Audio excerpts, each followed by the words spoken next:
C'est assez plaisant de vous entendre essayer d'expliquer les 295 articles d'un texte que personne ne peut résumer simplement et brièvement. C'est assez plaisant de vous entendre expliquer que, grâce à ce foisonnement qui relève de la brocante du dimanche après-midi, la France pourra en tirer quelques profits de croissance et d'activité que ce soit.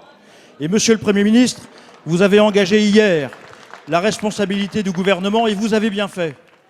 Car l'épisode d'hier montre que c'est d'abord votre échec, ce qui est arrivé.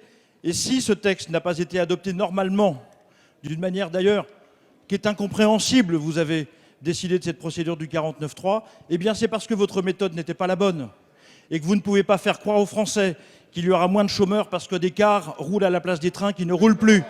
Vous ne ferez pas croire aux Français qu'il y aura moins de chômeurs parce que les postiers feront passer le permis de conduire. Vous ne ferez pas croire aux Français qu'il y aura moins de chômeurs parce que les Allemands auront acheté notre industrie d'armement. Et vous ne ferez pas croire aux Français qu'en vendant les bijoux de famille des aéroports, eh bien, il y aura également moins de demandeurs d'emploi. Tout ça est trompeur, Monsieur le Premier ministre. Nous résistons à tout cela et nous faisons bien.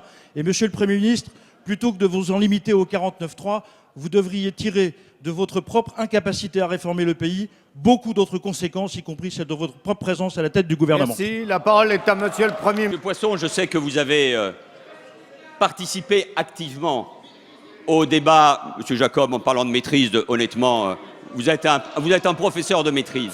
Quand il s'agit de libérer les énergies dans notre économie, quand il s'agit, oui, y compris, de donner la force avec des privatisations partielles ou les ouvertures de capital, vous êtes, par esprit systématique, parce que vous êtes que dans l'opposition, que dans la confrontation, incapable d'avancer pour l'intérêt général. Et c'est malheureusement ça, cette réalité.